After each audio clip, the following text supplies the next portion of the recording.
as hopefully my faithful and long-suffering subscribers will know after 120 plus episodes, the whole idea behind this podcast is about the importance of mindset, and specifically how an experimental mindset can help us, navigate the world as it is today, a world that's becoming much more complex, more volatile, full of more and more contradictions, and where outcomes are less and less predictable or even, certain.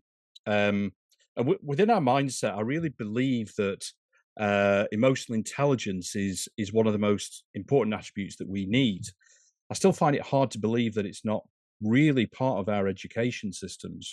Well, I mean, I don't find it hard to believe actually, because I think once you start to teach empathy, self-awareness, that kind of stuff, the divide and conquer tactics of the elite start to become less effective, and their power really sort of starts to to be eroded. I do believe that emotional intelligence should be taught to kids as soon as they're born, but I realize there are a whole load of structural systemic things that need to be worked out.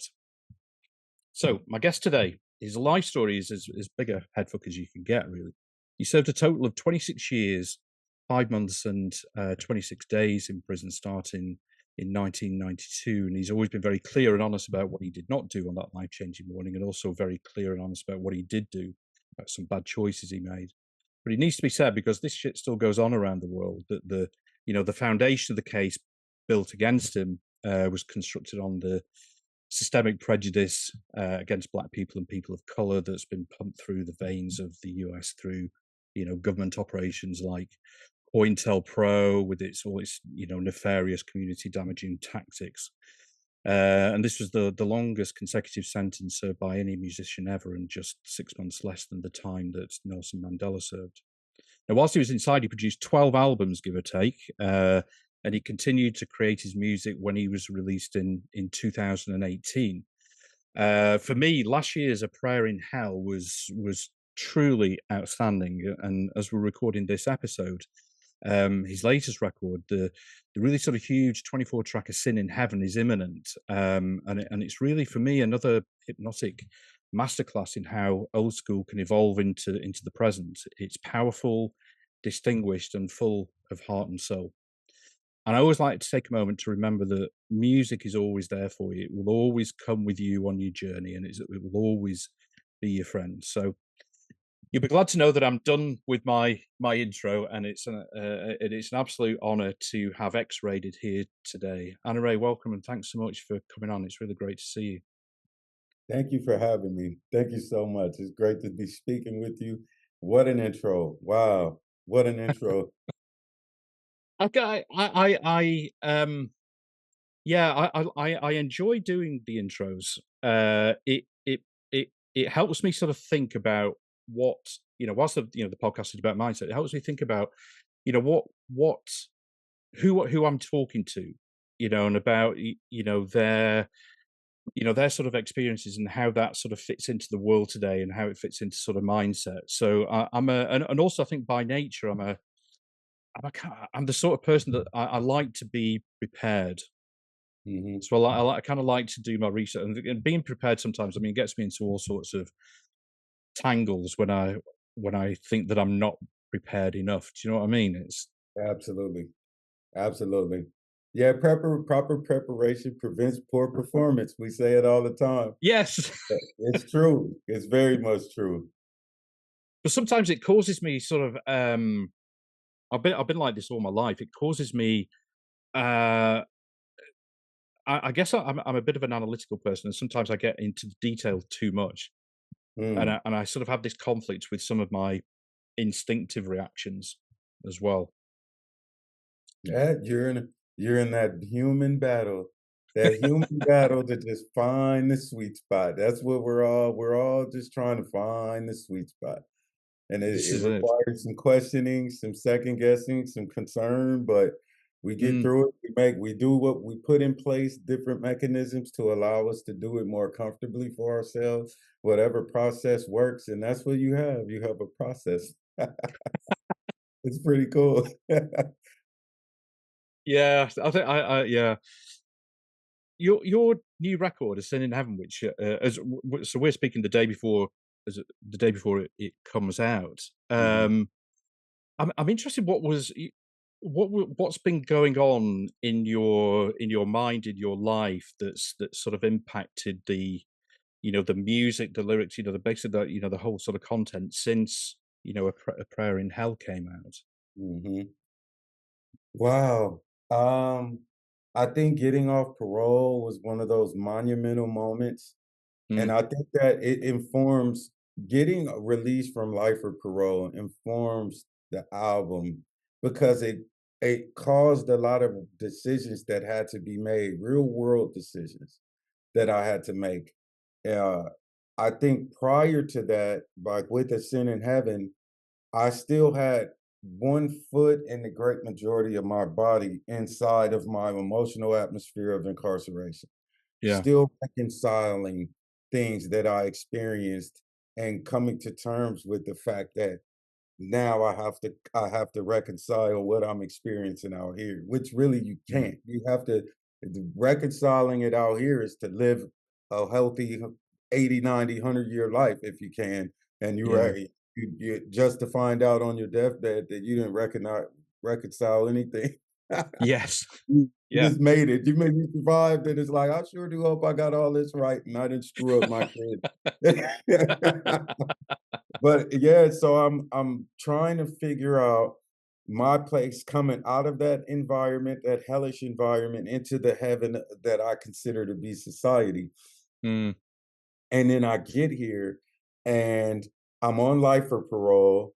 Can't make a mistake. If I ran a red light, yeah. I'm back to prison with the life sentence. And I spoke to one of my friends that's still there, and he's like, "Yeah, we have guys who are coming in here for violations for on life or parole that have been on the yard for 4 or 5 years and still haven't gone back to board. They don't even know when they Mm, don't have to see him." So I was vulnerable to be returned to prison with a life sentence as a want disappointment, waiting years for my name to pop up on the list for them to call me back in there and ask what happened.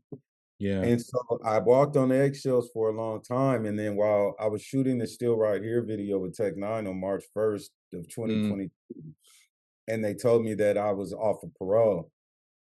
And so there were a lot of things, like the great majority, if not all of A Prayer in Hell was already done at that moment. I was pretty right. much that album was that album. So I wrapped up a few things with Tech throughout the year, but by July we turned that in and that was that. So like I think actually I turned Sin in Heaven and this year, A Prayer in Hell I turned in October of 22. So some Mm, months after I was off of parole, we essentially were done.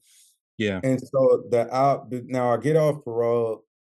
I couldn't change my address. I had to live where I lived. I had to be where I was to have the stability to allow the parole board to be comfortable with my circumstances. But once I was off parole and I'm free, it's like, well, where do I want to live?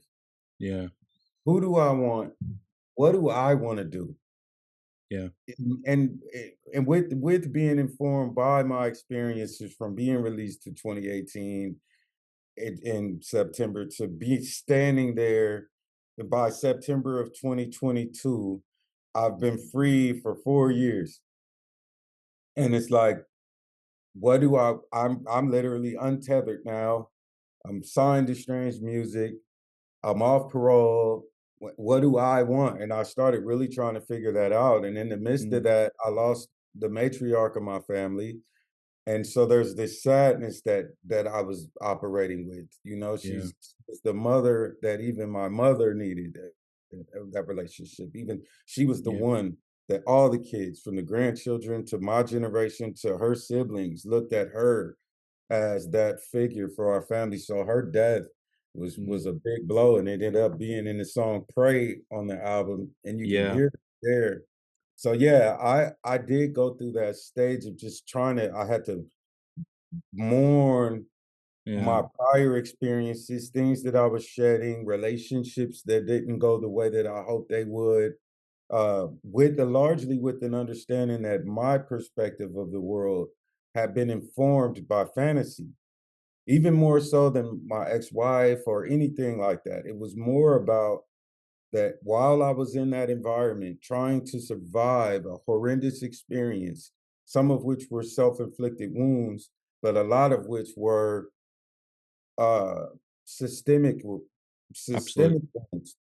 They Yeah. were systemic wounds, and hard for me to explain to anyone to get them or to be have to for no one could have the proper level of compassion if they couldn't hear me trying to tell them what the traumas were, what the Absolutely. triggers were, what the experiences. And I would say, hey, if you got a dog from the dog pound and it exhibited certain behaviors and they warned you before you got the dog, it wouldn't be the end of the world if the dog chewed the couch up a little bit. We got to train the dog not to chew the couch up, but you knew it when we picked him up. I feel like we would see a little bit more empathy for rescue dogs than we see Yeah. for people who are returning citizens coming home from institutions I agree. and who unequivocally have trauma. And so I have to shed that. I have to look at my relationships and say I was in that environment reading books. I was consuming with what society is in television, consuming it in music, consuming it in magazines, just various media, only and then to make up, oh man, this is how it'll be when I'm out, Mm. like the people inside of Plato's cave. And then I come home and I'm like, holy shit, I just made all that up. I made all that up. It was all theoretical, Yeah. and life is different. Life is what I have to do is different. Being in the thick of it, people's responses, people's emotional development, people's education, whether above yours or beneath yours. These are the little minor details that weren't given consideration. And I got out here and realized that, I have the world was a lot different than what Yeah. I thought it would be from politics. And come 2020, the pandemic happens Yeah. that's a stressor on my life circumstances, and how do we deal with that? I come from being on an ankle monitor house arrest to everybody being on house arrest on the planet. Yeah. The whole planet got put on house arrest. And so, yeah, it was just how do you reconcile the fact that the life that you perceived yourself to be about to live, you made it up. It wasn't real. And now you have to reconcile, come to terms with what reality is, or at least my current, more informed perception of it, and then find center in that and Yeah. make decisions for myself that some people didn't necessarily understand or agree with. And that's my sin in society, really was to my sin in heaven was to declare my individuality, almost to eat the tree of from the fruit from the tree of knowledge and Mm. say, I want to be able to see. I am aware that I'm nude. I am aware that I got stuff that I need to go do. I ate of the tree of knowledge. That's what happened in society. When I came home, I started trying to figure out what am I supposed to do. And yeah, that's really informative about what's going on in the album. That journey from getting out coming to terms with getting out of prison, getting off of parole, shedding relationships, finding my own purpose, my own reason for living, and then being on mission as Yeah. consistent as possible at just being a fallible human being. I mean, one thing that sort of strikes me with, when you came out and then COVID, your grandmother dying, the adapting from that, um, for want of a better phrase, let's call it sort of imaginary world that you'd sort of seen inside to the reality. I mean, that's like a huge amount of adaptability that you've shown, which I think is sort of one of those things that we need now because we have this sort of really kind of complex world that's sort of fast changing, and I think it shows that we are very adaptable as humans, even though we might not think we are. Sometimes we might because we get the fear inside and think, I Mhm. can't do this, but we are incredibly adaptable. I think so. We've seen, be it children with cancer that have been diagnosed with cancer and the spirit that they survived that with. Dr. Markle's book helped me, and that held true. A Mm, lot of the things he said about the defense of his psychology while he was inside of the concentration camp. mm, Um, I did a lot of that information was helpful, but also just I read a lot of things that implied that empathy and compassion. were necessary traits for a human being to have a successful experience on this planet. I Yeah. came to believe that very, very strongly. I had to be empathetic and compassionate internally and externally. And so by doing so, I was able to see empathetically that almost everybody's winging it. We're almost all freaking winging it. Where our Wing it. parents poured us what poured into us, whatever they poured, or they failed to pour, and life poured. And Yeah. life is a ruthless killer. Yeah. Life is life has seen more impressive human beings than all of us, Yeah. and they're gone. They came and went. And here we are, and it's our turn. And to be between that dash, what did we do? And so I'm looking around and I'm like, wow, man, that person is just they're just trying to get through this experience. You're just trying to get through. You very Yeah. clearly described your determination and motivation to just get through this experience inside of this flesh suit so that Mm. my spirit can learn what it's got to learn and I can do what I'm supposed to do. And hopefully, I left my mark on this planet as Yeah. motivation for my children and other people to know that, hey, we can do it. We can deal with it. We've seen some people survive some rough stuff. And Yeah. that's good to know. We know I'm possible versus impossible. Yeah. It's very important, and Good point. I think that's what it's all about. That's what I was hopeful for. But compassion and empathy for myself and others allowed Yeah. me to realize I'm not special. None of us, we all just winging it, trying to figure it out, and so am I, and it's okay. I can be empathetic with myself if I make a decision I'm not that proud of. If I Mm. whatever I do to just keep going and look around and see that we're all just a bunch of kids that got bigger trying to figure out what we're doing with largely a planet, a universe we don't even really understand. We Yeah. don't know shit. We don't know nothing.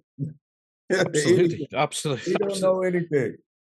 It's yeah. You're totally right. And I love what you say about kind of like the empathy and compassion. I'm a huge believer in that. Empathy obviously a part of emotional intelligence, and like we were talking just before we started recording, about self management and your reaction to sort of certain things, whether it's rejection or somebody says something that you perhaps don't like. It's having that kind of control and sort of linked to that. I remember watching this, and what one thing that I think we've lost is when you see anybody kind of debating, where there's perhaps like different points of view, that it quickly goes from into like fucking aggression, right? It does. And I remember sort of seeing this conversation between Nicky Giovanni and James Baldwin, and it was from 1970,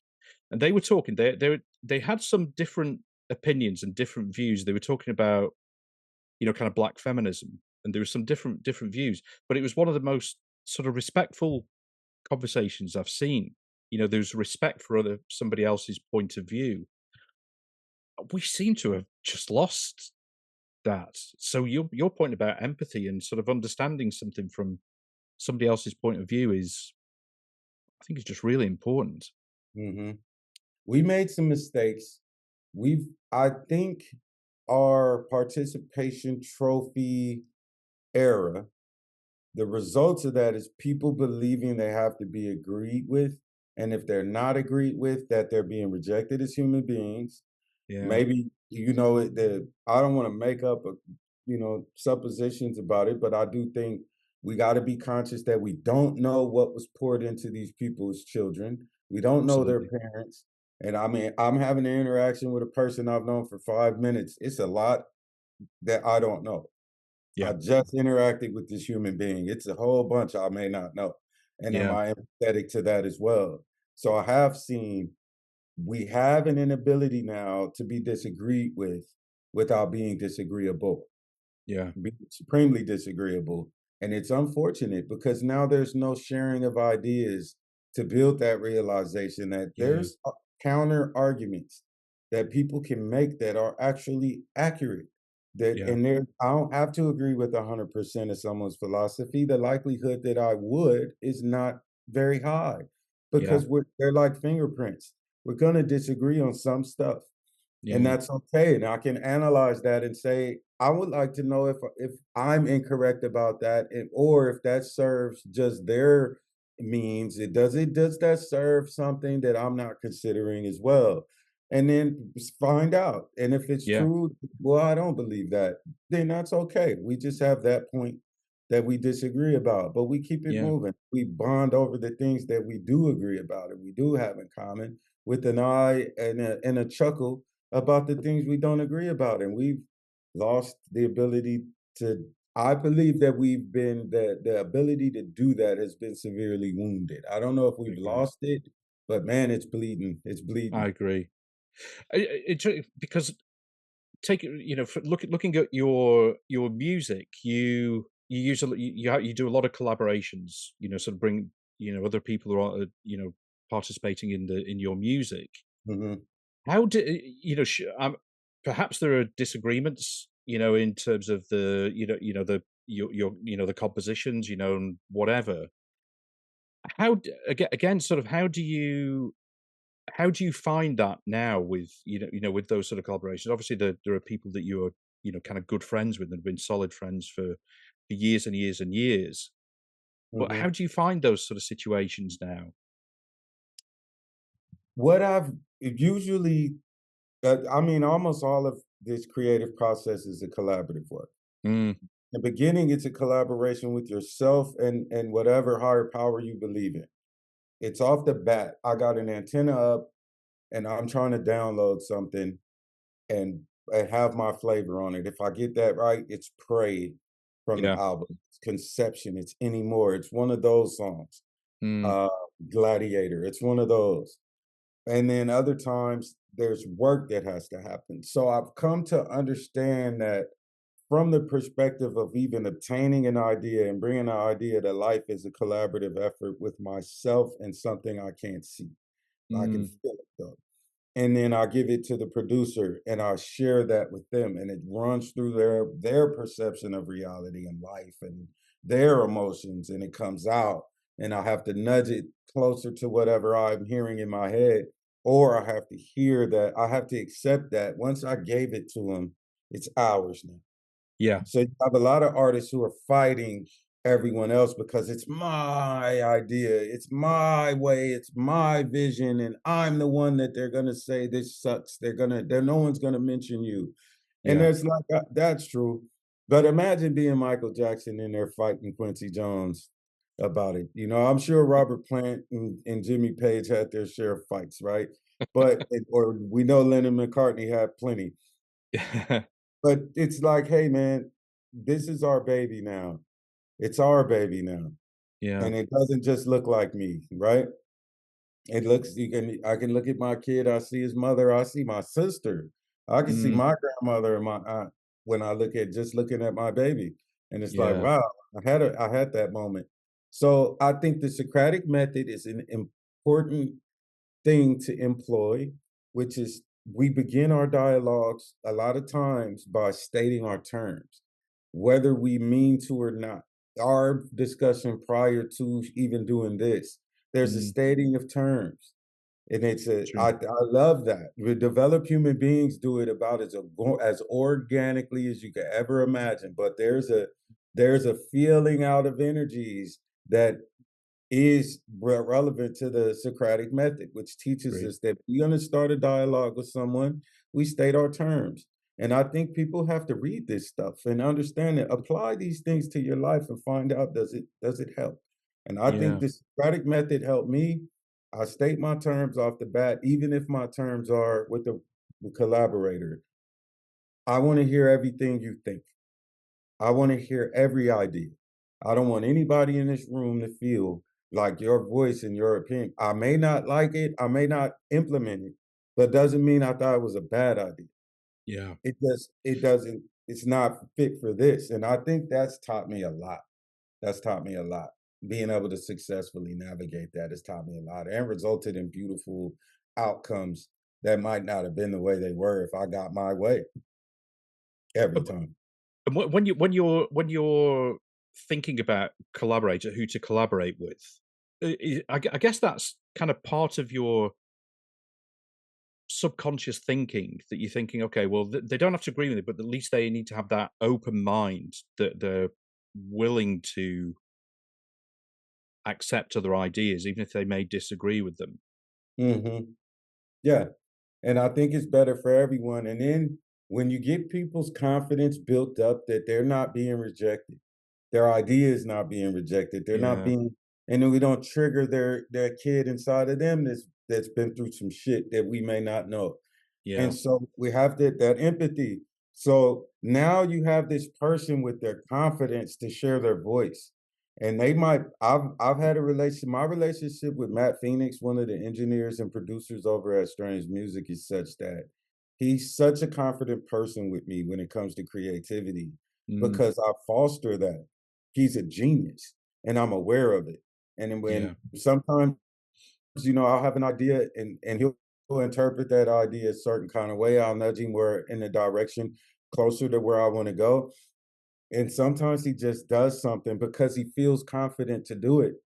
And it's just perfect. It's the mm, perfect thing. Or he knows me well enough to know it's like he can mm, hear it, what I hear it the way I hear it. And yeah, he'll tinker with something. And I've learned to just sit there. I'll think, man, I wish this did this or that. But I've learned to just wait. And so I'll give it a while. I'll make a note to myself so that I can say this in a moment that won't be disturbing. And then they'll say, hey, check this out, push play. And it's exactly what I just wrote down. And yeah. I'll just cross that off Interesting. my list. And waiting and keeping my mouth shut allowed a person to do that exact thing that I was just thinking. And because I waited to say something at a time where it was appropriate, because sometimes it'll be the moment comes and I'll say, "Hey, so I do have some items right here," and it'll be, "Oh, okay," and then we'll get to that.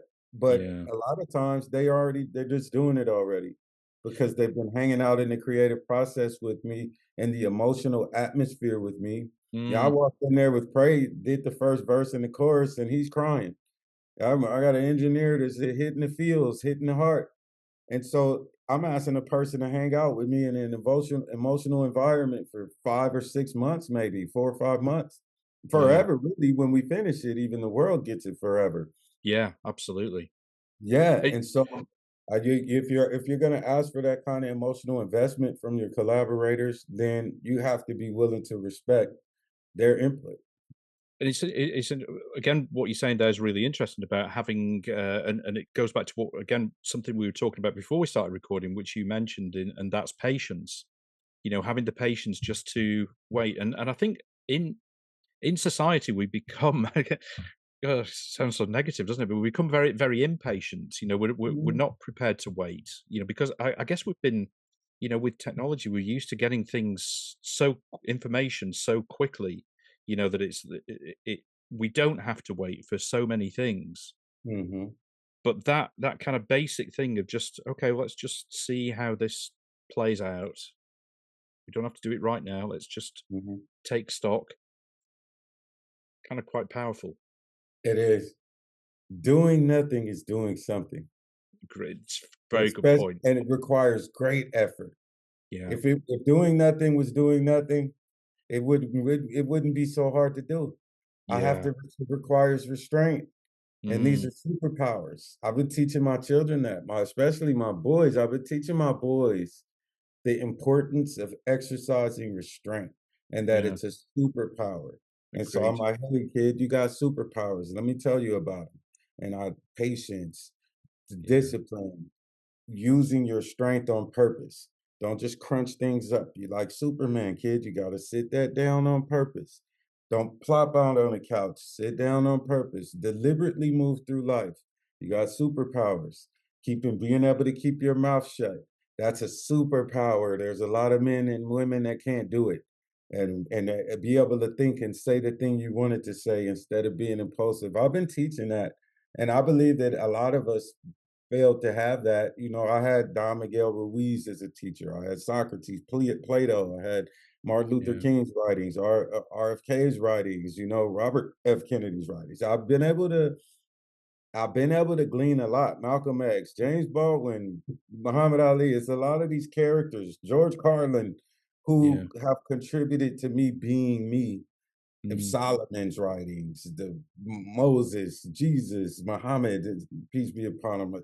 There's all these different human beings that the earth has had to contend with, who left a yeah. big old footprint and a blueprint, and we can just check it out if we want to see how do we navigate this experience. But that's one of them. I think patience is a superpower, and I think it's not the only one we have.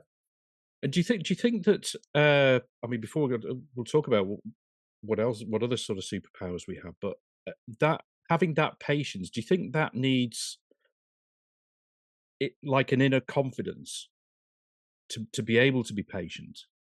I think it requires faith. And so people hear faith and they think religion, but Mm, faith is really not. Religion utilizes faith, but faith agree. is Yeah, already a human thing. It's already something inside of us.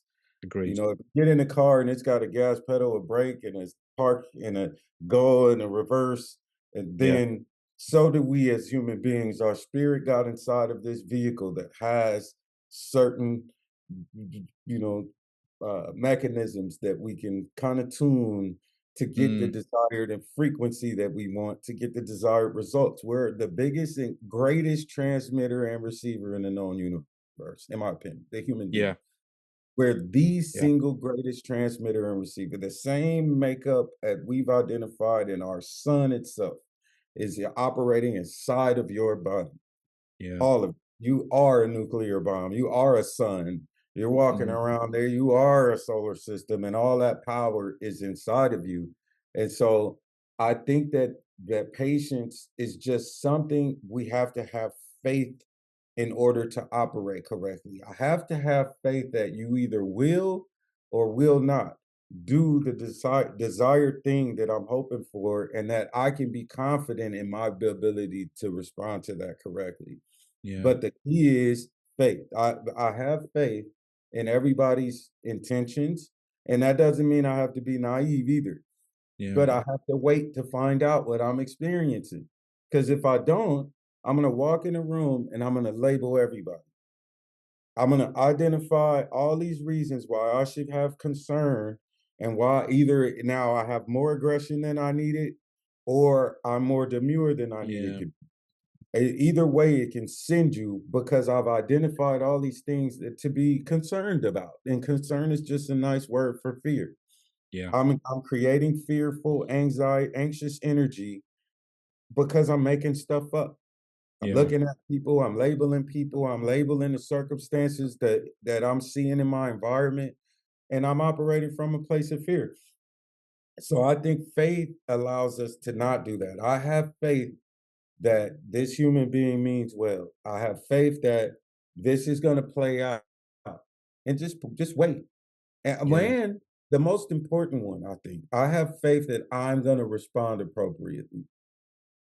That's the key That's that can make you not care what happens, because I know mm, what I'm gonna do.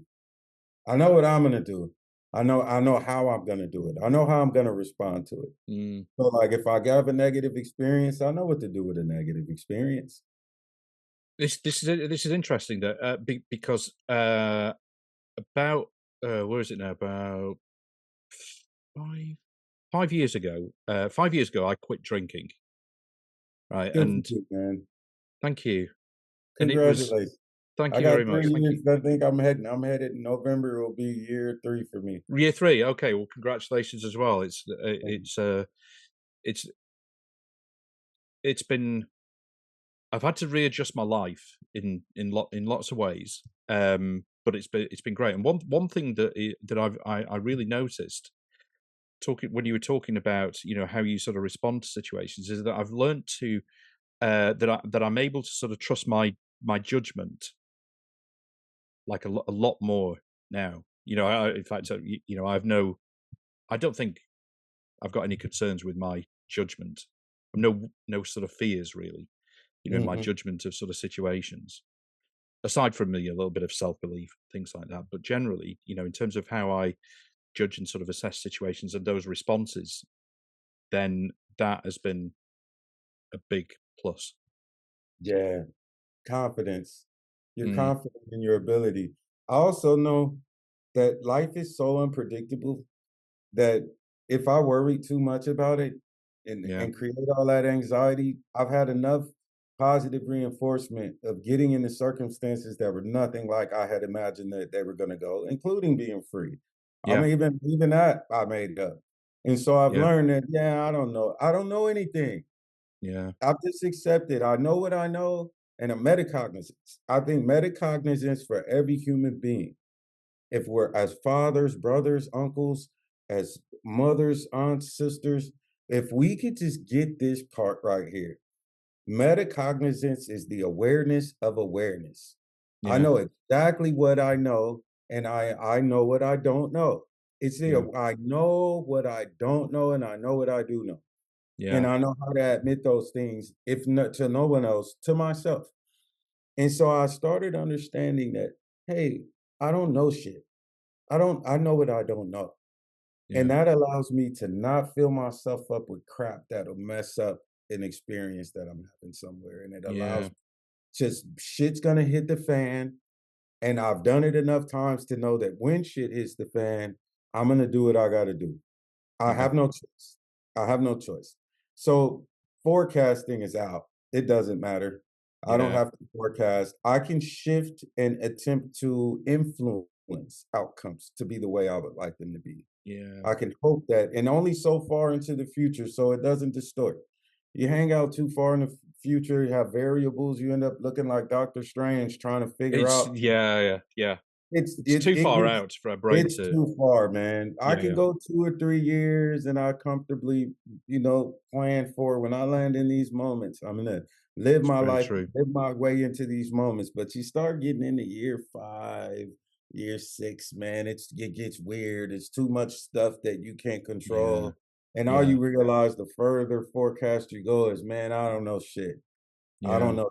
I don't know anything. I gotta come back right now in this moment." So my philosophy is it's gonna be right now all the time. Mm. It's right now. Right now, I have to do what I have to do to make the right now that I would like to have tomorrow be what I would like it to be. So it Mm. all requires me to be doing what I'm doing right now. So Mm. that's it. The past is gone. It's done its job. I'm aware of its data.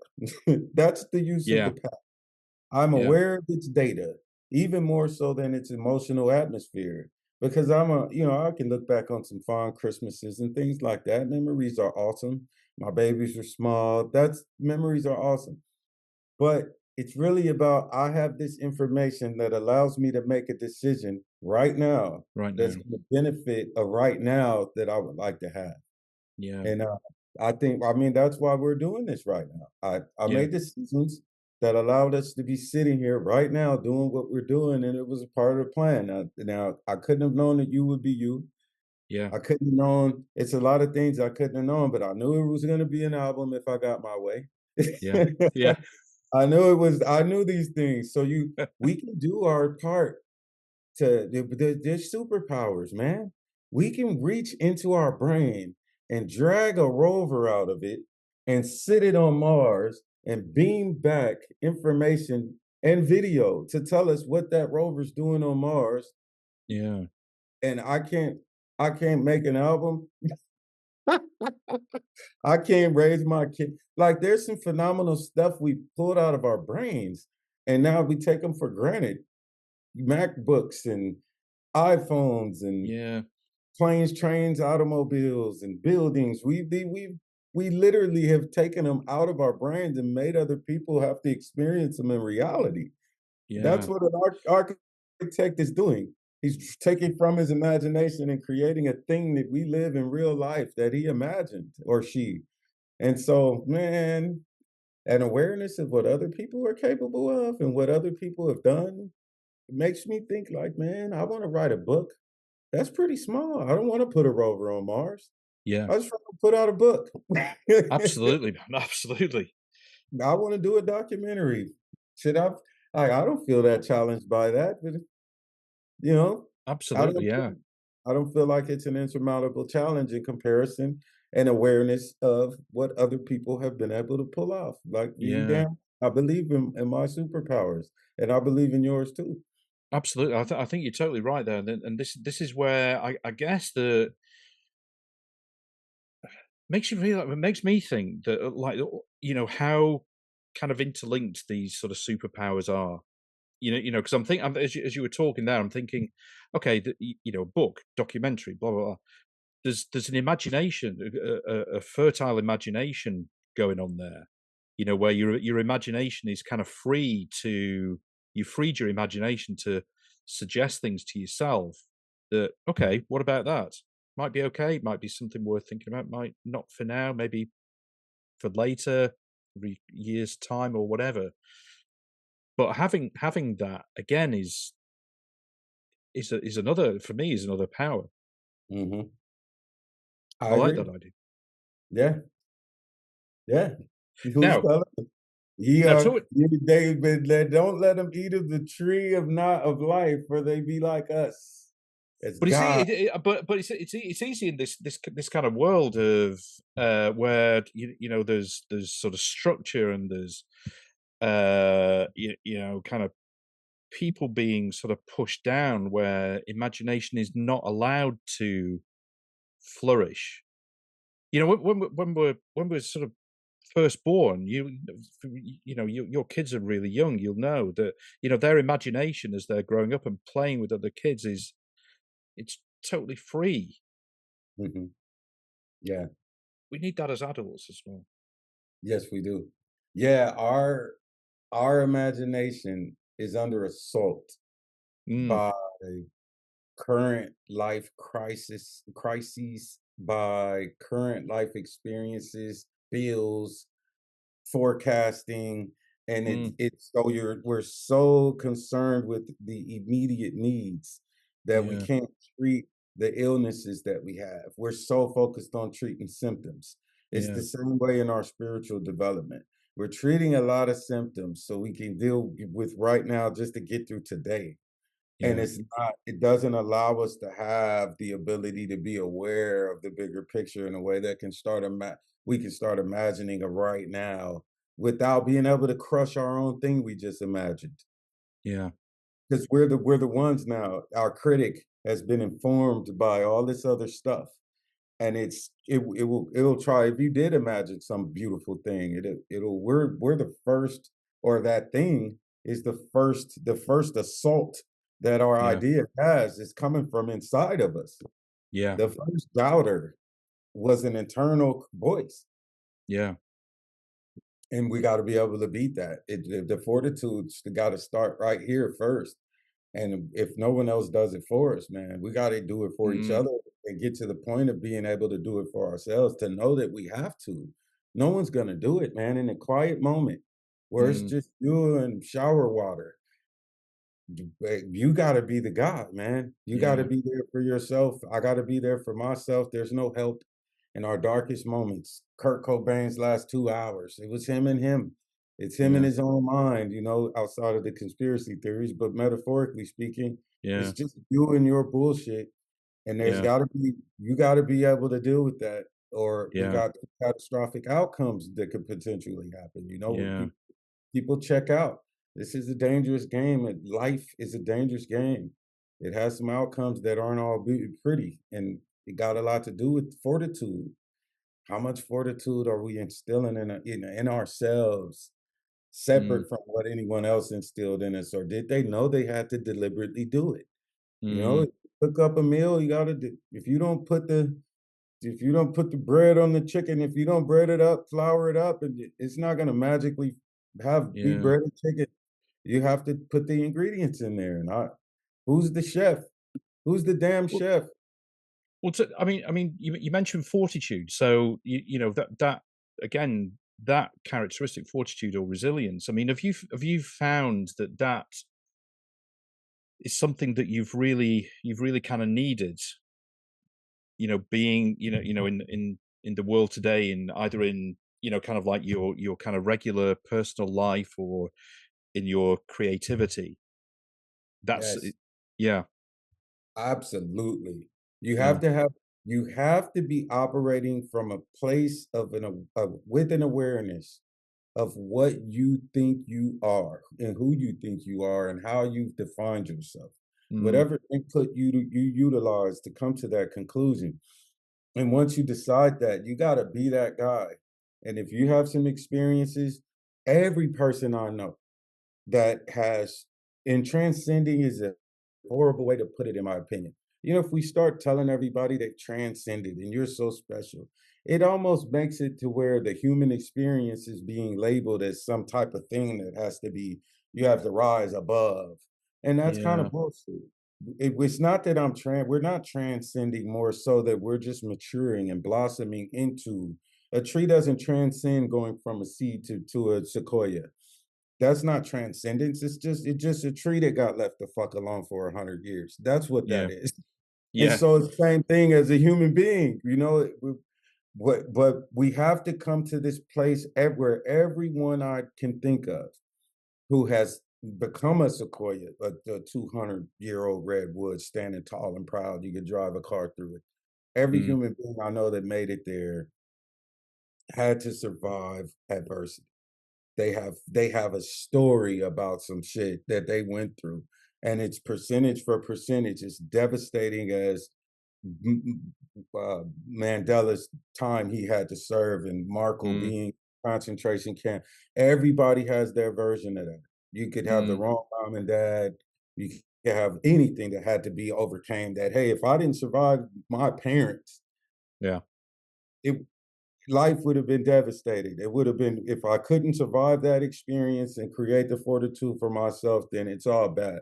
And that's as much as the guy that had to mentally survive that concentration camp. If we both don't survive it, the rest of whatever we're about to do doesn't count at all. It's not even a discussion. mm, Perseverance, a sense of overcoming adversity, which is your perseverance, resilience, patience, that fortitude. All these ingredients got to be in there, and we mm, gotta be putting them on purpose to fund it. We arming people with the vocabulary. It's a big deal. Comprehension, discernment. They mm, talk about that in Proverbs. That's kind of where I got it from to come yeah, to the conclusion that we're like, okay, well, how do you keep talking about wisdom, knowledge, understanding, comprehension, discernment, Solomon's writings? And I yeah, started, well, why are these different things? And where do they go in the hierarchy of which is most important to the one mm, that I didn't say most important, but chronological order in where yeah, they need to be implemented. And to get that right and then write it down because I would jumble it around in my head and now I gotta spend this time reorganizing it. And so I started writing it down, wrote down my personal constitution, put it on a wall so I can mm, read what I believe. And if I thought I ran into something, I modify it and put it back up. They say yeah, the 10 Commandments broke because they wrote them in stone, right? yeah, So write it on something pliable. We can change this thing, So I did. I had to find the ingredients and the understanding of a process that would allow me to have that fortitude and look around and see how I could identify other yeah, people doing the same thing, be it that I want their outcome or not, but I want the process. I mm. want to be instructed to be able to instruct and to actually execute the process of being a successful human being on earth. I want it. This is interesting because when you're saying about almost like writing down your sort of constitution and then changing it as you get other bits of information or experiences. I mean that's really kind of quite powerful, and I think something that um, is is kind of so beneficial to this sort of world, that changes so quickly. I always think that our values don't really change that often, Mm. but our goals or kind of what we want to achieve, they do change. But I Yep. like what you're doing with that sort of constitution, because almost like that's a kind of, I guess, an identity Yes. thing. Who you Yes. are is Absolutely. you're prepared to change that, which is can be uncomfortable. It is uncomfortable, and life will kick our asses. And so, if we build up too many days in a row without coming back to have communion with self, if I can't hang out and adjust the temperature and my settings on my internal atmosphere, if I Mm, don't get that right, then I'm not gonna be my best self when I walk out of my house. I'm not gonna yeah. be okay. And if, am I at an 8? Am I at a 2? Um, I'm knocking on 10. When I have the ability to reset and reset quickly. And what are the triggers what's the impetus for me realizing that I need to do Mm, that and then doing it? And yeah. so that being able to be exposed, what's your we the people? What's your constitution? And can you see it? Can you call yourself on it? I think I've had all of the men who followed me from gang life to musicians and artists. I've challenged people. Write your Mm, personal constitution, man, so you can look and externally see who you are, or even just reminders. I have mm, little reminders. I got a I got a big sign in my office that says I am three dots. And mm, I'll look at it and say, I am successful. I am making $20,000 a month consistently. I am a compassionate person. I am an empathetic. And I don't have to, it doesn't take that long. I'll be walking to sit at my computer and I'll see that mm, and I'll run off about 5 or 6 I ams. mm, And I'll get my computer. It's a part of starting my morning. And I have a couple different things that are triggers for me that will activate superpowers. yeah. The universe has changed. Control your thoughts and control your life. Like, am I making sure that I'm imbibing things that are going to inform me in the direction of my greater self? I Mm, can't pour poison in a cup and drink it and then have anybody wonder why I'm dead. mm, And we mm, drink a lot of spiritual poison. And if we're not countering that, we end up walking around with spiritual cancers. mm, We're having the spiritual ramifications, the mental ramification. Because psychology is the study of the human spirit. mm, The etymology of psyche is spirit. The mm, root word is spirit in Greek. mm, So it's the study of the human spirit. Psychology is literally the study of the human spirit. And not just the human mind, but the human spirit. Am I preparing that spirit to go out into the world and do what it's doing on purpose, man? Whether that's on mm, a computer, in person, wherever it is. And is it prepared to go? And how mm, early in the day do I start that process? How much good stuff did I pour in me so that when I have an interaction with you and you smack me and my dust flows all over the place, it was mm. good stuff. It was good stuff. It's like a scent. I'm impacting people. If you smell me, uh do I smell like peace? Do I smell like purpose? Do I Yeah. smell like deliberation? I want to reek of it.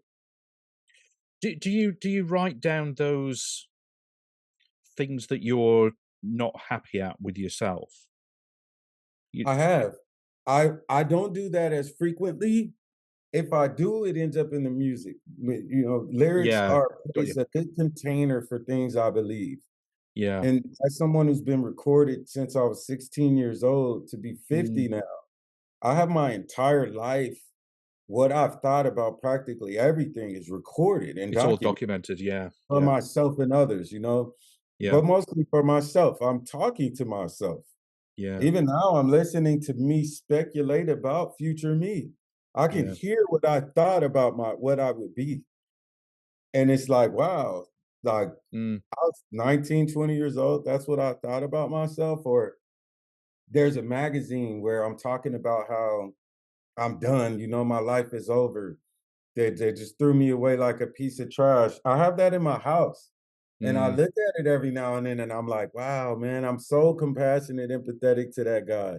Yeah, yeah, I can't even relate to him anymore. You couldn't pay me to say something like that, but I yeah, thought that. I believed it, and yeah. so Yeah, I just think it's so important for us to tell ourselves and others that we're capable of creating the atmosphere and to be careful what we're pouring in, to Mm, typically pour that stuff in because man, we're gonna infect people. Infect them. There's no way where we're not gonna infect and be infected by human beings. It's just a thing yeah.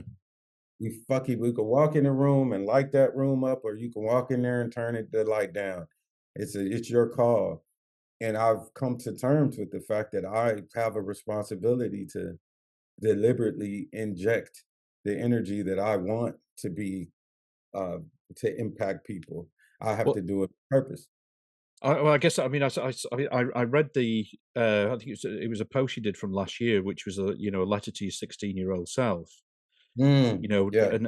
Which was I mean, it's extremely powerful, but it was the power of that was and the kind of like again the sort of the empathy and the understanding was so obvious there. hmm With that, Yeah. it was a Thank you. really sort of Yeah. powerful Thank you. post. I thought. Yeah. We got to do it for ourselves. But there's a part of you that you got to have a conversation with that Yeah, needs to be. Well, no one's gonna do it. Maybe yeah, my dad needed to do it, but he's unfortunately not here, and he yeah, gave me everything he gave me, and that's that. yeah, It's stuff that it's gotta come from us. We gotta go and heal up some stuff, man. yeah, We gotta heal up some stuff and have that sense of peace to be done with, and that's what I wanted, and I wanted people to see it. The yeah, reason I wrote that because that was for me. I've done that before personally. mm, That goes back to your question. In one of my groups that I participated in with one of my mentors, Sal, he was Polynesian. He is Polynesian. The mm, old man doing life, and a monster, a savage monster in his time. And he mm, just changed his life and started trying to help other people change theirs. I learned a lot from Sal.